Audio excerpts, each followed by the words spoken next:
Hi everyone, thanks for watching. I'm Lauren and I am coming to you from the pattern room in my fabric and haberdashery shop, Guthrie and Ganny, to share with you some really lovely ideas for New Year projects that will help you use up any scraps or offcuts, or maybe if you're feeling like you want to rein in your new fabric purchases at the beginning of the year. I know that's quite a common resolution for a lot of people. Then hopefully these project ideas will give you lots of lovely inspiration, and they go with a little range of hardware kits that we have to make the bags so that you can combine those hard to find notions and components needed to make a little bag with your own fabric stash. These projects are also really great for gifts as well. So if you were feeling a bit rushed with your handmade Christmas gifts this year, then it might be that you maybe want to start to plan ahead and get ready for next year as well. So the first project that I'm going to talk to you about is the Bumbag from the Sew Over It City set. So this is the little one that is around me just now, and also the one that is on my lovely mannequin friend here.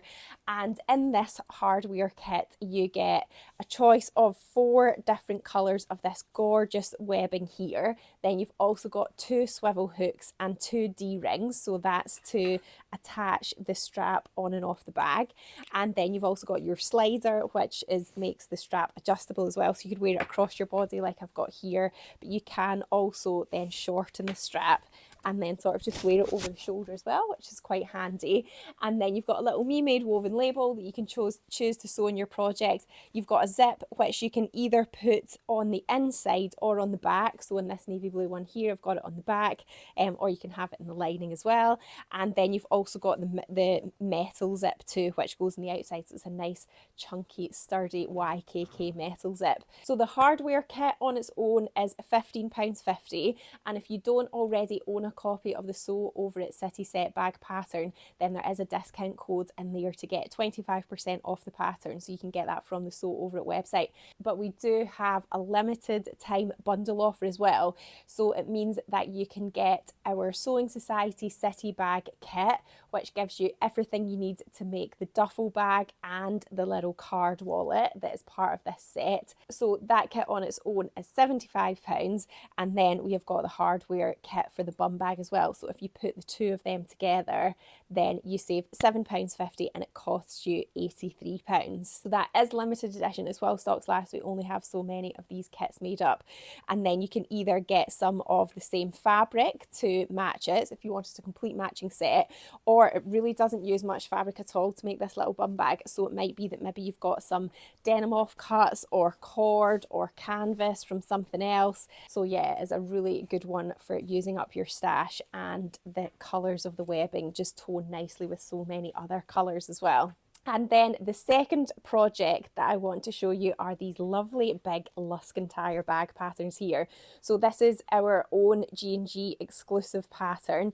I designed this with the team, and it was part of a Sewing Society kit a couple of summers ago, but it has proved so popular. And we have now got 2 versions of like the hardware or notions you need to make these bags. So we've either got the ecru or we've got the navy. So I've made up a couple of samples in fabrics that I've used from my stash. So I'll talk about them in a little bit more detail shortly to give you some inspiring ideas of how you can use your stash to make these gorgeous bags. But in the hardware kit itself, you've got either the navy or ecru webbing. So you can see that that goes right down the front of the bag, and these neutral colours are just going to tone with anything as well. Then you've also got the drawstring to put in the really handy drawstring closure at the top. It literally means you can chuck anything in this bag. It is like a Mary Poppins bag. It is great. And then you've also got a little zip which you can put into the front pocket here just to make it a little bit more secure. And then you have a section of the buckram interfacing as well. So that goes in at the bottom of the bag, and it helps to give the bag really lovely definition and shape and structure. So yeah, you get a section of that to put in the bottom of the bag as well. So the 2 versions that I've got here are all fabrics that I've used from my stash, and the first one I'll talk to you about, this one here, is all my Liberty scraps. So I am definitely a self-confessed Liberty hoarder of fabric. I just can't bring myself to throw out any Liberty fabric at all. So we get some samples when we buy the Liberty fabric for the shop, and whenever I make anything as well, I always keep even the smallest scraps. So I decided to put them to use and essentially make a bigger bit of fabric out of all these small bits by sewing different squares together. But if you do like the look of this bag and you don't have a collection of Liberty scraps at hand, then remember we do sell all of our fabrics by the 10cm as well, and 10cm is the smallest cut that you can get. So it means that you could choose a whole range of different Liberty fabrics and just get a small section like 10 or 20cm, and then you could have, you know, create a really lovely effect. I also just did like really simple squares, as you gridded squares, as you can see here. But you know, if you're maybe a bit more into quilting and patchwork, you want to be a bit more adventurous, obviously you could do any sort of patchwork design that you wanted to, but I just decided to keep it really simple. So I cut my squares into 3-inch squares, and I used a quarter of an inch seam allowance. So then it meant by the time the seam allowance comes off, each finished square is 2.5 inches.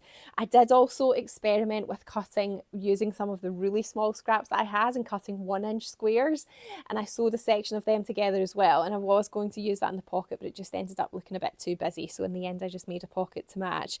But you could literally just use any size that sort of coordinates with the scraps that you've got. So what I did first of all was laid out all of my squares in a grid to make sure that my bit, once I'd sewn them all together, it was going to be bigger than my pattern piece. So obviously, depending on what size your squares are, that may vary. Just remember to take into account of the seam allowance that you're using. So once you're happy with your sort of grid and how you want it to look, it's a good idea to take a photo of it because it is quite easy for the squares to get mixed up. But my sort of method or process of trying to keep that design all in alignment is that I then number the columns along my grid that I've laid out, and then I stack them up underneath, and then I sew that whole row together. So I'll end up with all of my little stacks of fabric, and then I'll sew them all into strips, and then I press the seam allowances. So I usually press them alternating. So say for row 1, I would press the seam allowances up. For row 2, I would press the seam allowances down. Row 3, I would press them up again, and so on. And it just makes it a little bit easier to get the joins accurate when you then come to sew it together as well. I did also use a special 1/4-inch foot on my sewing machine, which makes it really easy to stay accurate with the 1/4 inch. But if you didn't have that and you felt comfortable with a larger seam allowance, of course you could definitely do that. It's more about consistency. So whatever's going to help you with consistency. If you prefer a 1/2 inch seam allowance and just using a normal regular standard foot in your machine, then that would totally be fine as well. So once I've got all my strips and I've pressed the seam allowances in alternating directions, I then usually join 2 together. So then I'll have lots of sets of 2 rows, and then I join them together as well. So then I end up with my patchwork, and obviously you need to repeat that for the other side of the bag as well, and then also for the pocket piece too.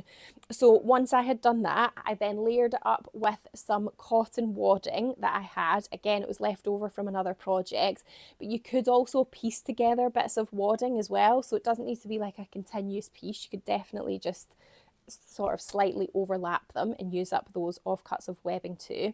Wadding, sorry. And then I sandwiched the wadding in between with a thin layer of muslin fabric. So again, this was just something quite random that I had in my stash, but if you had any sort of light to medium weight fabric that you wanted to just use up or get rid of, or like, you know, lining fabric, whatever, even a bit of old calico, then you could definitely use that as well. So you have those 3 layers together, and then if you've got some fabric adhesive spray, you can do that to baste the layers together. I didn't have any at the time, so I just used some safety pins, and then using a walking foot, I just stitched in between the seam line of all the squares to sort of quilt it together. So it gives it this sort of lovely kind of quilted padded effect and adds a little bit of structure to the bag as well.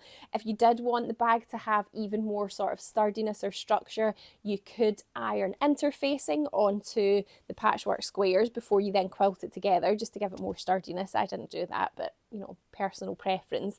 And again, that can be a really good way to use up any interfacing scraps that you've got as well. So you can just sort of patch them together too. So that was my Liberty Patchwork Luskentyre. And then for my other one, which used the navy hardware kit, so I used a combination of different corduroy fabrics that I had left over from another project. So if you find that you do make a lot of garments and you end up with sections of fabric that are too small to put into another garment, but you know, they still seem too big enough to kind of get rid of, or then using them for bag projects can be a really good idea. So this brown one was a pair of Eve trousers that I made, and then this green one was a pair of Erin dungarees that I made as well, and they were also ones that were in our Billy trouser kits at the beginning of the year. And then I did also use a little bit of stretch velvet for the facing, just because I had that left over too, and because it's got interfacing on it, that just helped to stabilise it, to take the stretch out of it. And then just to add a little bit of detail, what I did on the pocket was I just quilted this really nice sort of diamond grid design on it. So I used my walking foot again, and I used the little adapter that goes into the walking foot, which helps you to sew nice even straight lines. So to get my sort of diagonals, first of all, I just folded it at 45 degrees to the straight edges of the pocket and ironed a crease in that was like a cross. So they were my sort of first lines of stitching, and then I used that attachment on my sewing machine just to help line that up so that I could get the grid lines really even. And I had a little bit of cotton wadding or batting, and then again just like an offcut of some lightweight cotton fabric that I had to be the backing of it. So it just gives the pocket a little bit more sort of definition and interest. And then of course it's got that little zip in the front as well. So yeah, it would also be really good for denim if you had any of that too. You could pretty much use any fabric you wanted, and if it was a lighter weight fabric, you just add more to it to stabilize it. So like in the example of the Tana lawn, obviously that fabric on its own is really lightweight, but then you can just add more structure to it by adding in the quilting element or adding in interfacing, and then yeah, it can be a really good way to use up different sections of your stash. Again, for the lining, you know, you could use up bits of whatever you've got left over from other projects for the lining as well. Even if you end up piecing bits of fabric together to make the lining, you know, it's going to be inside and it doesn't really matter. And yeah, it's just it's a good way to use up those bits and pieces that are maybe lying around your sewing space. So I hope you have found that inspiring. I will pop a link to the blog post that goes along with this video in the description to it, and in there you'll find the details of how to get these hardware kits on our website and take advantage of the bundle offer as well that we have got on the Bumbag kits and the City Bag hardware set. If you haven't subscribed to my channel already, then just remember to hit subscribe so you don't miss out on my next video. But happy sewing, and I will see you next time. Bye!